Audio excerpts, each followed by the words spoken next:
Hola chicas y chicos. Ustedes no saben cómo los extraño realmente. Bueno, vamos con el primer video para seguir con los temas.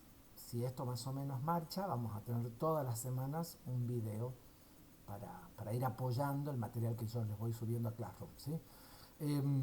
Bueno, antes de avanzar con el tema que sigue, que es el Renacimiento, y que es un tema grosso dentro de la historia del arte y del diseño, quiero hacer un cierre con el tema del medioevo, ¿sí?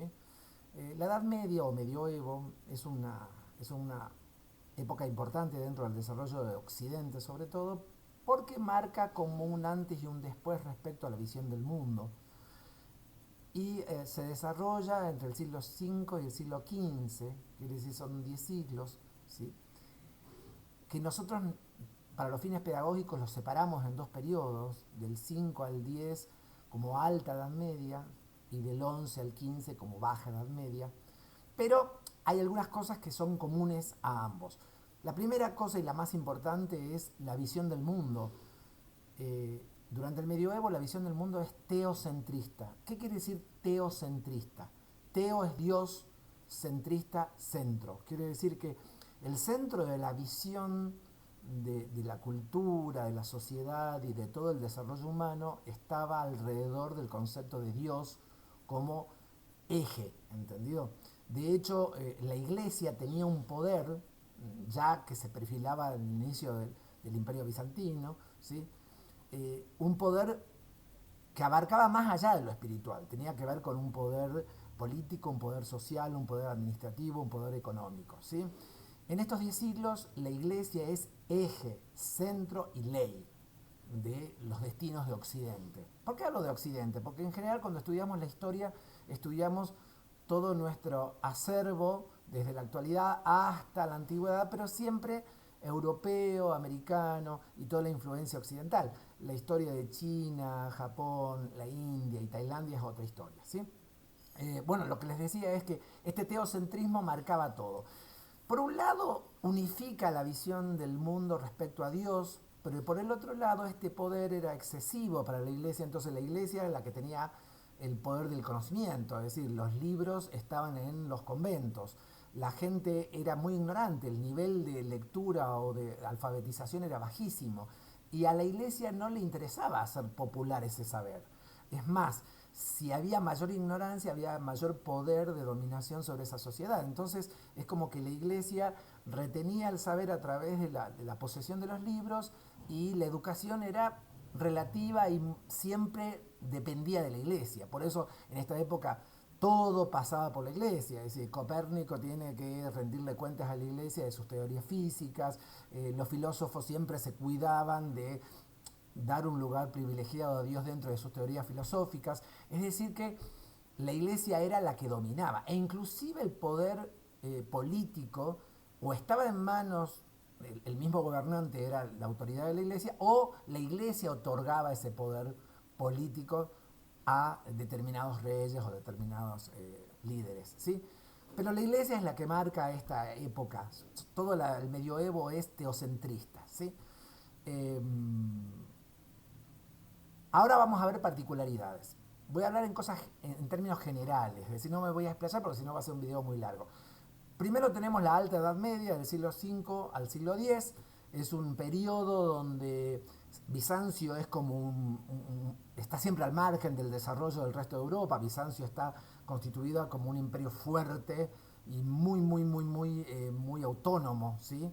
Lo que había sido el viejo imperio romano de Oriente, que después se convierte en el imperio bizantino, atraviesa toda la Edad Media con una fuerza, una fuerte presencia, ¿entendido? Entonces, ya estudiamos Bizancio, vamos a estudiar qué pasa en el resto de Occidente o en el resto de Europa en estos dos periodos. En la Alta Edad Media, descontando a Bizancio, tenemos como un gran caos de poder, los pueblos bárbaros, celtas, godos, bárbaros, van invadiendo el sur de Europa e inclusive las Islas Británicas, estableciendo, digamos, ciudades y fundiéndose con las culturas locales. Entonces es un periodo de transición donde recién se dan por origen los primeros imperios o unificación de regiones, si tenemos los pueblos que vienen del lado celta, que es más del norte de Francia, y los pueblos germánicos, que no son uno, son un montón de tribus que van distribuyéndose y llegan hasta España, los celtíberos, por ejemplo.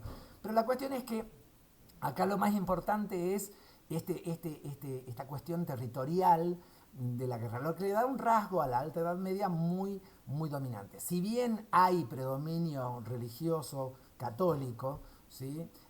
Los pueblos bárbaros eran todos politeístas y en general no creían en un solo Dios. Entonces hay todo un tema de conquista espiritual también, que se va dando de a poco, pero se va dando, ¿sí? En las artes tenemos el románico, que ustedes ya vieron las características del románico, iglesias rurales, muy pesadas, con piedra, pequeñas ventanas, ámbitos muy poco luminosos, lúgubres, ¿sí? Eh, Esa es la arquitectura románica. Y en cuanto a la vestimenta, obviamente, por lo que estamos diciendo de la época de la conquista, de los pueblos bárbaros a los pueblos del sur del Mediterráneo, tenemos como las armas como un elemento fuerte de la vestimenta, las pieles, la mayoría de los pueblos bárbaros vienen del frío y esas costumbres las mantienen, ¿sí? Y además aparece una túnica en T muy parecida al alba o a la túnica talar que es en T porque es como si fuera una remera, es decir, es las mangas y la parte que baja del cuerpo. Esa típica túnica en T se llama bliaut y la vamos a ver en casi todos los pueblos, tanto bárbaros como los conquistados, ¿sí? Los pueblos que reciben, por ejemplo, los francos, que es un pueblo de origen bárbaro, pero se transforma en otro nivel de refinamiento. Entonces tenemos las pieles, las armas como elemento de la vestimenta y el bliaut como fuerte. Y acá aparece también el pantalón. El pantalón ya habíamos visto que había un antecedente en Roma con las femoralias de los pueblos germánicos que se hace más popular sobre todo para el varón. ¿Entendido? El bliaut puede ser corto, puede ser largo, puede ser a media pierna, es una prenda tanto masculina como femenina, pero tenemos aquí. En el siglo, exactamente en el siglo VIII, siglo VII, entre siglo VII y VII-VIII, aparece todavía dentro de la Alta Edad Media el feudalismo como sistema de gobierno. ¿Qué era el feudalismo? El señor feudal era una especie de poderoso que era dueño de las tierras y los campesinos trabajaban para él a cambio de protección. Es decir, las cuestiones de las guerras eran tan continuas y los asedios eran tan terribles que en realidad este señor feudal, especie de rey de una región determinada, protegía, a veces con murallas, este lugar y protegía con su ejército a estos campesinos. Pero a cambio los campesinos, que no eran dueños de la tierra, sino que trabajaban la tierra del señor feudal, le pagaban un tributo que generalmente eran granos, alimentos, etcétera, etcétera. Es decir, que lo más fuerte de la Alta Edad Media es este sistema de gobierno fuerte que se llama feudalismo. Todavía es previo al nacimiento de los estados, es decir, no existía Francia, Italia, España, no, eran pequeños feudos o pequeños grupos de poder regidos por un señor feudal. Esto es lo característico de la Alta Edad Media. Vamos ahora a la Baja Edad Media. Baja Edad Media, siglo XI al siglo XV, ¿sí? No solo se conservan los feudos con menos fuerza, sino que empiezan a aparecer los primeros reinos o imperios, Carlomagno, el imperio de Borgoña, el reinado de Borgoña. Es decir, que se empiezan a delimitar y a fundir estas etnias que eran de origen bárbaro mezclados con los locales y empiezan a definir territorios con más independencia. Y aparece lo que se llama la burguesía. ¿Qué es la burguesía? La burguesía es como una clase social que está entre el campesino y el señor feudal. El señor feudal vendría a ser la nobleza, los que tenían apellido, dinero, tierras. El campesino no era propietario de nada, sobrevivía y trabajaba para el señor feudal a cambio de la protección, pero en el medio aparecen pequeñas poblaciones que dan servicios. ¿Qué tipo de servicios? Fabrican pan, hacen espadas, hacen ánforas, cerámica. Es decir, estas pequeñas unidades que no son ni el campo ni el castillo feudal, se empiezan a llamar burgos. ¿Por qué se llama burgos? Porque era un lugar de comercio, era como un centro comercial pequeñito donde se daban servicios y se vendían manufacturas. Estos burgos empiezan a generar riqueza para los dueños de estas mini empresas o artesanos. Entonces empiezan a tener un poder económico fuerte y ahí nace la burguesía, ¿sí? Que no son ni campesinos ni son nobleza, pero tienen dinero que ganan de la comercialización de sus productos o de sus servicios, ¿sí? El herrero, el panadero, el que vende vino, el que hace alimentos, el que tiene faena al ganado, las carnicerías y todo lo que es. Inclusive aparecen los primeros prestamistas, que son gente que prestan dinero para algo y después te cobran el doble, ¿sí?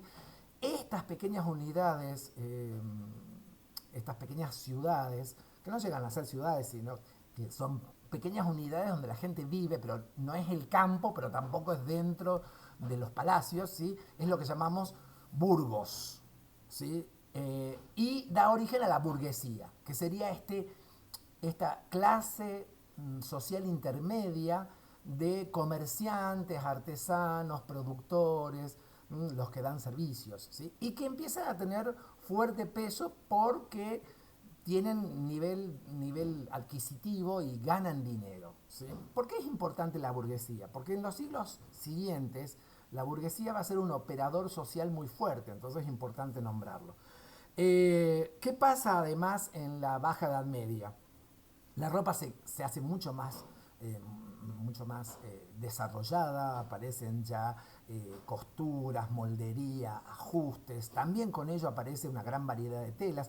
Por el comercio de Bizancio se conocían telas orientales de distintas calidades, se producía algodón, se producía lino, se producía lana y además se traía de otros lados del mundo, por ejemplo por Oriente, las sedas, etcétera, etcétera. Entonces es una época de mucha riqueza de materiales y también se desarrolla la vestimenta de una forma increíble. Entonces vamos a tener una túnica parecida al bliaut, pero mucho más compleja, que se va a llamar brial. Este brial, o cota también se llamaba, era como una túnica unisex, pero mucho más ajustada en la cintura y en el superior y mucho más abierta o mucho más évasé hacia abajo. A veces tan grande que las mujeres tenían 1,80 m de cola, es decir, que la parte de la túnica arrastraba por el piso, ¿sí? Este es el famoso brial.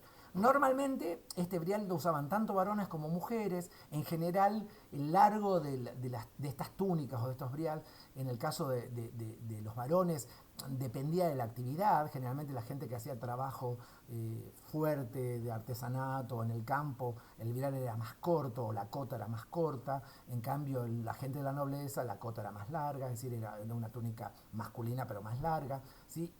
Las mujeres usan dos cotas una arriba de otra, que cada una tiene un nombre y una es como más ropa interior y la otra es una ropa más de exterior. Y en el caso del varón aparece lo que se llama las bragas. ¿Qué es una braga? Una braga no es nada más ni nada menos como un pantaloncillo, ¿sí? Es un pantaloncillo que es la ropa interior. Estas bragas, para que se den una idea, empiezan siendo casi bermudas cerca de la rodilla, a lo largo de los siglos, ya en el siglo XII es más cortita y es como un pantalón corto de fútbol que nosotros conocemos. Bueno, la braga masculina termina siendo algo así. Y en la braga esta, que generalmente se ceñía en la cintura por algún tipo de nudo o soga, se sujetaban las truzas. ¿Y las truzas qué eran? Eran medias que se tejían en lana con algún tipo de punto elastizado, ¿sí? De tejido elastizado. Y bueno, no es que era lycra, sino que era lana con un punto que permitía cierta expansión. Entonces estas medias eran medias largas que subían hasta la ingle y se sujetaban a la braga. Entonces el conjunto quedaba como un par de medias altas sujetas a este pantaloncillo, ¿sí? Y ese era el conjunto braga-truza, ¿sí? Eran como si fueran dos calzas de piernas independientes unidas a un calzoncillo o un boxer o a un pantaloncillo. Esto era la vestimenta del hombre. Y sobre esto iba el brial, sobre esto iba la opalanda, que era un abrigo, que tenía movimiento. Si se iban a las cruzadas, sobre eso se ponían una cota de malla, que era una cota de metal. Es decir, Pero la base era eso, ¿sí? Era la braga, las truzas, la chains o camisa, que era como una especie de túnica corta del varón. Y en el caso de las mujeres también estaban estas túnicas que se llamaban cotas o brial, mucho más largas. La mujer, además de estas dos túnicas, tiene otra túnica con amplias, más como un chaleco largo que se llama surcot. Y ya en el apunte está bien detallado. Yo más que nada quería marcarles estas diferencias entre alta edad media, esta es mi gata, alta edad media, que es más desarrollo del feudalismo, y la baja edad media, que es más el desarrollo de la burguesía.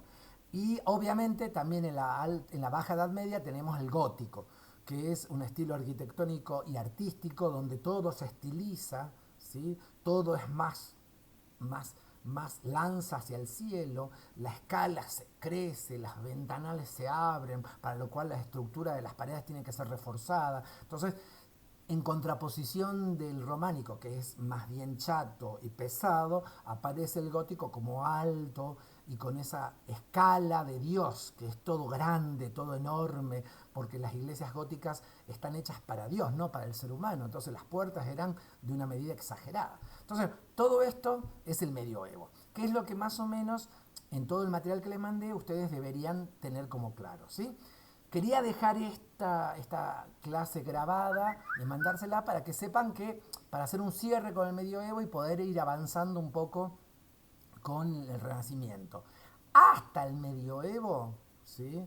Vamos a tener un parcial, ¿sí? Ya después le voy a decir la fecha, lo más posible es que sea en las últimas semanas de julio, vamos a ver. Estoy esperando novedades si es que tengo que tomar el parcial o no, o sea, toma cuando volvamos a la presencialidad en agosto, no tengo oficialmente nada, pero bueno, sí les voy dejando este video, primero para que nos veamos, yo no los veo a ustedes, pero ya voy a ver si hago una clase con Google Meet, el Google Meet teniendo un Gmail, que ustedes lo tienen porque ya están en Classroom, se meten ahí, yo les voy a decir día, fecha y hora y lo hacemos en vivo. Si no tenés una cámara y un micrófono en tu PC, lo puedes hacer desde el celular. Pero vayan averiguando cómo hacer un Google Meet, M-E-E-T, Google Meet. Búsquenlo y después por ahí podemos dar el renacimiento ya con una clase en vivo, si ustedes se animan. Bueno, les dejo un beso enorme, cuídense y nos vemos. Chao, chao.